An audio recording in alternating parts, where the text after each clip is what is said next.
I could while away the hour, convert the earth to flower, consult the earth to rain. In my head I'd be scratching while my thoughts were busy hatching if I only had a brain. I'd unravel every riddle for any accidental Hello, Gatewood Gators. It's Mr. French with this week's story. If you remember that song and can tell by the way I'm dressed, you probably know that I'm reading a story about a scarecrow. It is called Otis and the Scarecrow. It's a big book, so I'm going to have to be careful to show you all of the pictures.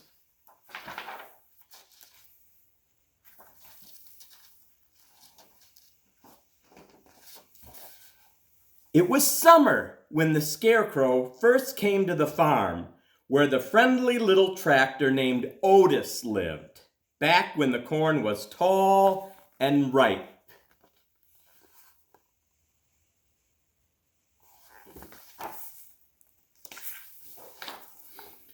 Otis recalled how the crows had scattered at first. They wanted nothing to do with the Scarecrow, which made the farmer very happy. Otis was also happy. A new friend had come to live on the farm. But when Otis went to welcome him, the Scarecrow didn't smile or say hello. He just stood there, a sour look on his face, staring at the cornfield. After a while, Otis left him alone.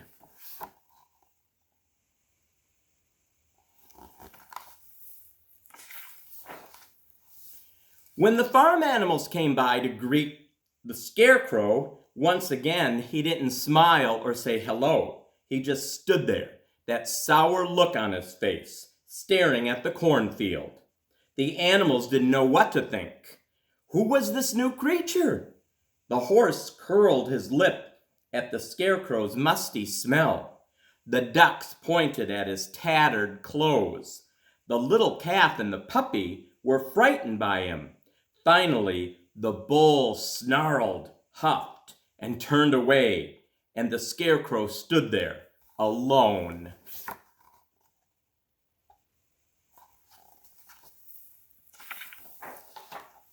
Summer passed, and by, the crows came back around.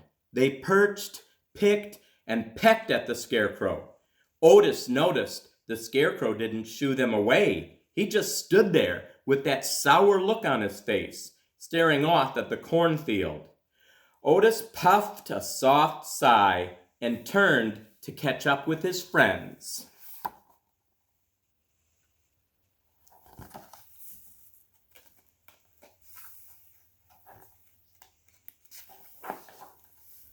Autumn eventually arrived. The days grew shorter and cooler.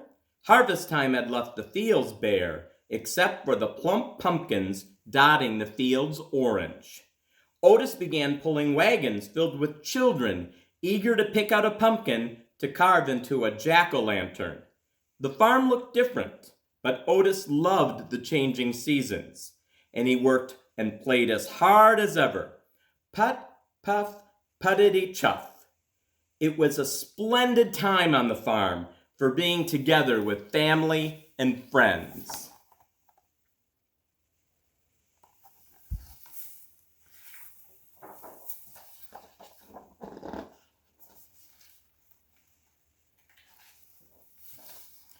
The cool air drifting through the hills made the animals more rambunctious than ever.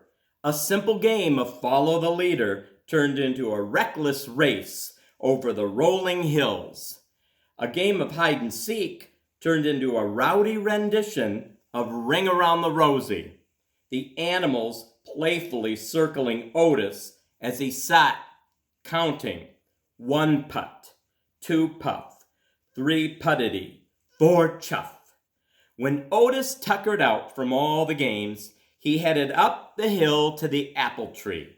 His frisky friends would join him, and when they were all sitting together, Otis would challenge everyone to a different game.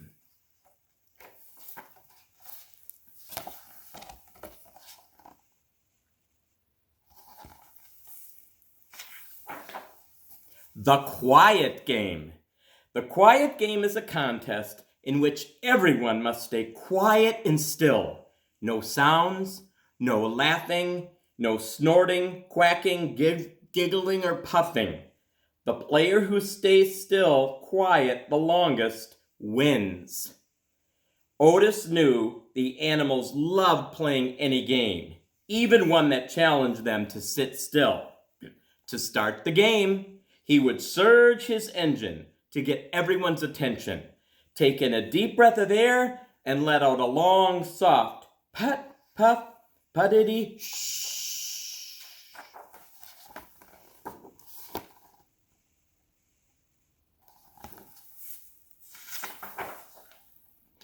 Otis would sit quietly and look over the farm.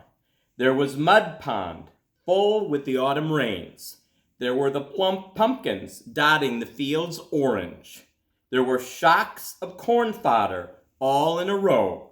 And there still was the Scarecrow, all alone, staring sternly at the empty cornfield.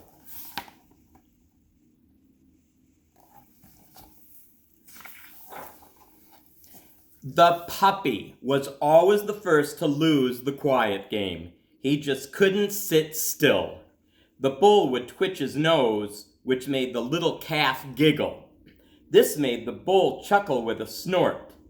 The bull's snort would amuse the ducks, and their bottoms would wriggle as they held back their giggles.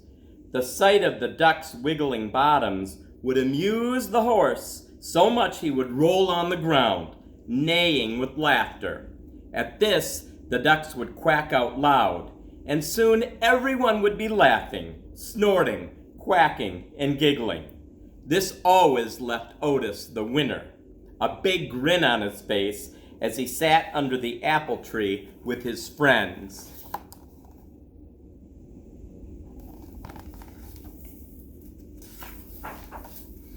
One day, a cold rain set in. Otis and the animals ran for cover under the apple tree. They huddled together for warmth as Otis looked over the farm. There was the overflowing mud pond.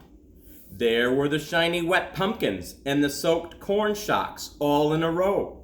And there, swaying back and forth in the cold wind and rain, was the Scarecrow. Otis couldn't take his eyes off him. He thought about how the Scarecrow must feel.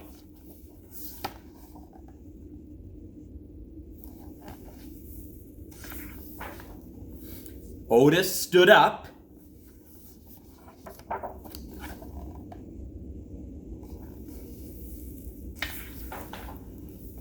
He marched down the hill, put, puff, puttity chuff, and crossed into the empty cornfield. Without hesitation, Otis chuffed and puffed straight up to the Scarecrow.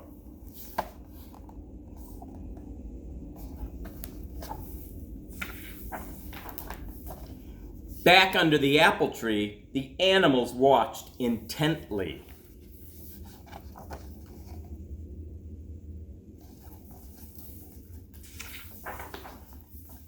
Otis looked up into the painted eyes of the Scarecrow and smiled. The Scarecrow didn't smile back. He just stared off at the empty cornfield as always. The two of them stood quietly in that great big field as the wind and rain battered them. Then Otis turned his body around and backed right up alongside the Scarecrow. And with a chuff, he sat down next to him.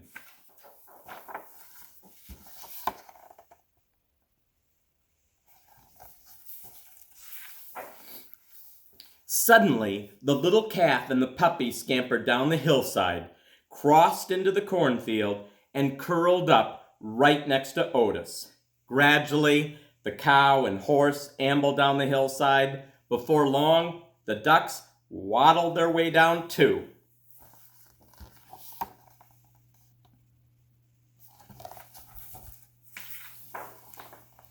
And finally, the big bull sauntered down into the field, joining the others. Otis surged his engine to get everyone's attention. took in a deep breath of air, and let out a long, soft put, puff, puttity shh. Otis and the animals sat quietly.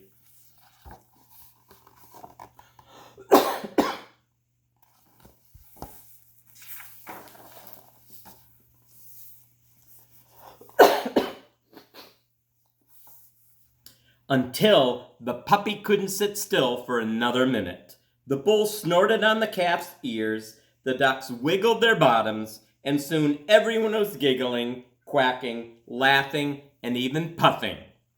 Everyone except the Scarecrow, of course, who never uttered a sound.